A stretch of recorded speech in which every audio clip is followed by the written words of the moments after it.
Sur plus de 150 millions d'histoires, de nombreux êtres ont vu le jour dans cet univers riche et épique qu'est Warcraft. Aujourd'hui, c'est l'une des créations des titans qui va être sous les projecteurs. Plus puissant des forgés par les titans et figure emblématique pour la main d'argent, voici l'histoire de la légende de Tyr.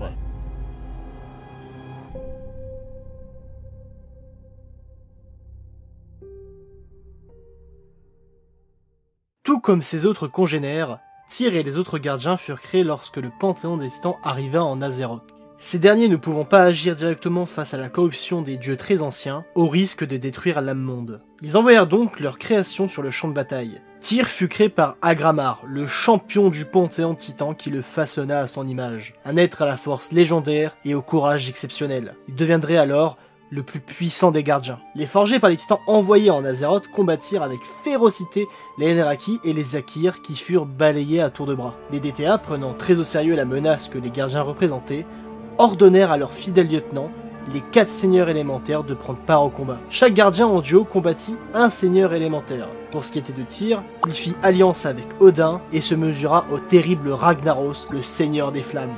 Ce combat prit part durant de longues semaines, refaçonnant donc la surface d'Azeroth. Malgré les assauts de Ragnaros, la peau métallique des deux gardiens résistait aux flammes et au magma. À force, le lieutenant des DTA fut repoussé jusqu'à son repère volcanique, où il sera vaincu. Ne pouvant tuer les seigneurs élémentaires, Ra et Elia créèrent une prison dimensionnelle pour chacun d'entre eux.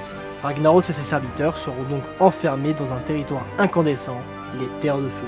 Bien que victorieux, ils ne pouvaient se réjouir de suite car un grand ennemi se dressait encore devant eux, les dieux très anciens et leurs légions. Sans se faire attendre, les gardiens continuèrent la guerre et abattirent leurs courroux sur les peuples insectoïdes sous le contrôle des dieux très anciens. En grande partie éradiqués, le peu qui avait survécu s'enfonça dans les entrailles de la terre pour échapper à une mort expéditive. Une nouvelle victoire en main, ils s'attaquèrent au bastion de l'Empire Noir le plus puissant, celui de Yar-Saraj. Plus ils s'enfoncèrent dans la cité, plus les N'Raki étaient nombreux, ce qui n'arrêta pas les gardiens. Une fois devant le DTA, les gardiens livrèrent une terrible bataille. Yar-Saraj se révéla encore plus dangereux que dans leurs attentes. À l'aide de ses pouvoirs, il fit ressortir les peurs et les angoisses des forgés par les titans. Craignant la défaite de ses créations, Aman'Thul lui-même tenta le tout pour le tout et prit part au combat. Il fit passer son bras sur Azeroth et arracha Yar-Saraj de son royaume. Cet acte condamna le dieu très ancien à mourir en douleur, mais dans son agonie, il créa une balafre en Azeroth, ce qui fit jaillir les énergies arcaniques du titan naissant. Horrifié par la tournure des événements, le Panthéon ne pouvait plus se permettre d'agir ainsi, cela mettant en péril la vie d'Azeroth. Le seul moyen qu'ils trouvèrent était d'enfermer les DTA dans de solides prisons, ce qui préserverait Azeroth et ce qui à la fois empêcherait les DTA de répandre leur corruption. Une fois briefés par le Panthéon, les gardiens s'attaquèrent un à un aux différents dieux très anciens restants. Tout d'abord, N'Zoth fut combattu et enfermé, puis fut le tour de Cthulhu qui connut le même sort. Yogg-Saron, quant à lui, fut plus compliqué que ses deux compères. Il ne tomberait pas aussi facilement. Alors que les gardiens se rapprochèrent, il envoya ses puissants généraux sans visage, les Traxi. Ces armes de guerre de Yogg-Saron étaient assez puissantes pour blesser les forgés par les titans, mais également pour les plonger dans une profonde folie. Alors qu'ils atteignaient Yogg-Saron, une grande partie des gardiens avaient péri. La situation semblait désespérée, mais Odin se releva malgré les terribles blessures, ainsi que sa force déclinante. Le dieu très ancien et ses forces étaient bien trop puissantes. Cependant, il trouva un stratagème afin d'amener les gardiens à la victoire. Faire en sorte que les Traxi et Yogg-Saron s'attaquent entre eux. Et pour cela, il ordonna à Loken d'user de ses pouvoirs d'illusion afin de faire en sorte que les généraux N'Raki et Yogg-Saron voient en eux-mêmes une menace à abattre.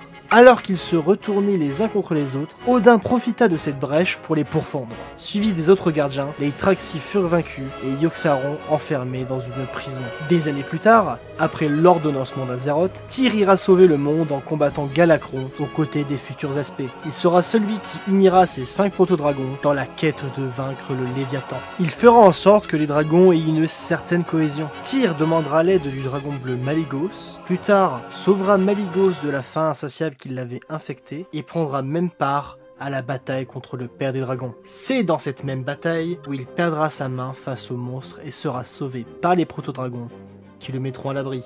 Son corps sera déplacé par des gardiens, tandis qu'il aura une nouvelle main forgée par Jotun. Les dragons auront vaincu Galakron. Il demandera exprès à Jotun d'avoir une main d'une autre couleur afin de marquer son sacrifice pour la protection d'Azeroth. C'est dans cet état d'esprit qu'il renommera son marteau Main d'Argent. Quelque temps après l'évolution des proto-dragons, il créa les Refti, une race de gardiens qui serviraient les dragons, mais également Uldorus que les dragons appelleront Bastion de Tyr en son hommage. Des décennies plus tard, lors de la trahison de Loken et de sa traque des autres gardiens, Tyr ainsi qu'Archaedas échappèrent à son courroux. Par rapport aux d'autres, cela faisait un certain temps que Tyr trouvait que quelque chose n'allait pas chez Loken. Il put donc se mettre sur ses gardes. Prenant par la même occasion son ami géant Ironaya, ils se cachèrent dans les pics foudroyés où Loken perdit leurs traces. C'est peu de temps plus tard que débuta la guerre de Morgiver. À la suite de l'exode des terrestres vers le nord de Kalimdor, les créations de Loken, les géants Ignis et Vulcan, prirent le commandement du clan Vricul Morgiver. Comparé à d'autres Vricul, ceux-ci étaient emplis d'une violence monstrueuse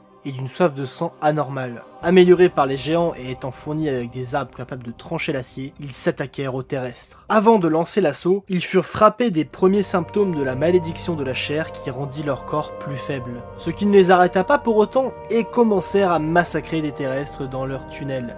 Ces derniers n'étaient pas préparés à riposter face à une armée aussi organisée. Dans l'espoir d'une salvation, un groupe de terrestres alla chercher Tyr, Archaedas et Ironaya afin qu'ils soient sauvés. Révoltés par une telle injustice, ils prirent part au combat et menèrent les terrestres contre les Morgiver. La justice commençait à repousser les armées Morgiver qui n'étaient pas à la hauteur. Les créations de Loken ne baissèrent pas les bras pour autant. Ils allaient trouver de nouvelles armes, et ces armes seraient les dragons. Emprisonnant à l'aide de pièges enchantés des vols entiers, ils équipèrent leurs nouvelles bêtes de guerre en armes pour renverser la défense terrestre. En voyant cela, Tyr savait que seul, il ne pourrait pas vaincre l'armée d'Ignis et de Vulcan. C'est ainsi qu'il fit appel à ses précieux amis, les aspects draconiques qui se ruèrent dans la bataille. Une fois sur les lieux, les aspects étaient pris de rage en voyant leurs congénères réduits en esclavage.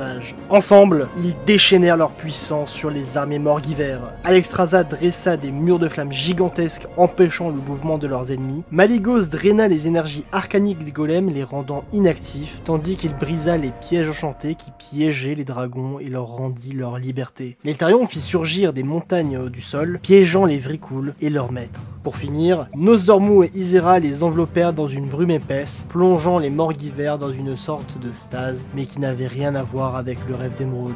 Celle-ci serait un long calvaire d'abrutissement d'inconscience durant les millénaires à venir, les laissant succomber à la malédiction de la chair. La menace Morgiver écartée, il ne manquait plus que Loken à faire tomber. Tyr conclua assez rapidement que si rien n'était fait contre son ancien camarade, Azeroth sombrerait dans le chaos. Avant de passer à l'acte, Tyr se rendit aux îles aux dragons avec Ironaya afin d'adresser un dernier au revoir à ses précieux amis. Il leur remit également un précieux artefact, une écaille forgée en argent. Le moyen de vaincre Loken se situerait possiblement dans les disques de Norgannon, des artefacts gardant en mémoire ce qui se passait dans Ulduar. Tyr convoqua Loken devant les portes d'Ulduar et fit en sorte de le provoquer. Tandis qu'une dispute éclata entre les deux, Archaedas et Ironaya purent s'infiltrer dans Ulduar afin de s'accaparer les disques. Les disques en possession, ils fuirent vers le sud avec des troupes de terrestres, de mécagnomes et de Vricul. Tyr, Archaedas et Ironaya promirent aux différents peuples de leur trouver un refuge après la chute de Loken.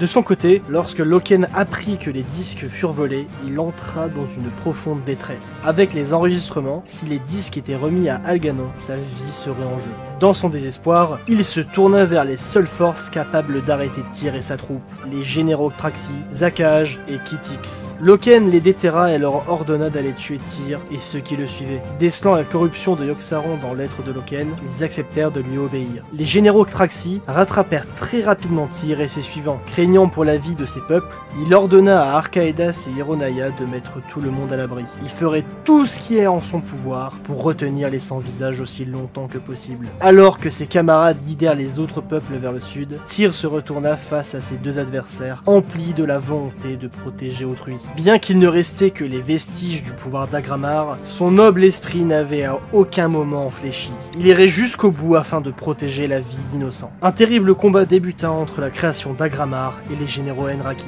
Des torrents de magie arcanique et de magie de l'ombre déferlèrent dans la clairière autrefois paisible. Tyr ne leur laissa pas la chance de progresser, mais ses adversaires non non plus. Cet affrontement titanesque dura 6 jours et 6 nuits. Alors que Tyr commençait à affaiblir, il tenta le tout pour le tout. Il sacrifia tout ce qu'il était afin de lancer une ultime attaque contre ses assaillants. Il mit hors d'état de nuire les Traxi dans une surpuissante explosion arcanique qui fut assez conséquente pour être vue à des kilomètres à la ronde. De leur position, loin au sud, Archaedas et Ironaya contemplèrent l'explosion qui embrasa l'horizon. Revenant sur les lieux, ils découvrirent les corps sans vie de Tyr et de Zakaj. Pas de traces de Kitix, mais il fut suffisamment blessé par Tyr qu'il ne donnera pas de signe de vie durant des millénaires. En hommage à son défunt ami, Ironaya baptisera les lieux la chute de Tyr, ce qui donnera, en langage vricule, Tyrisfall. Il fut enterré avec son adversaire à l'endroit où il gisait. Comme mémorial, la main d'argent de Tyr sera placée au sommet de son ultime lieu de repos.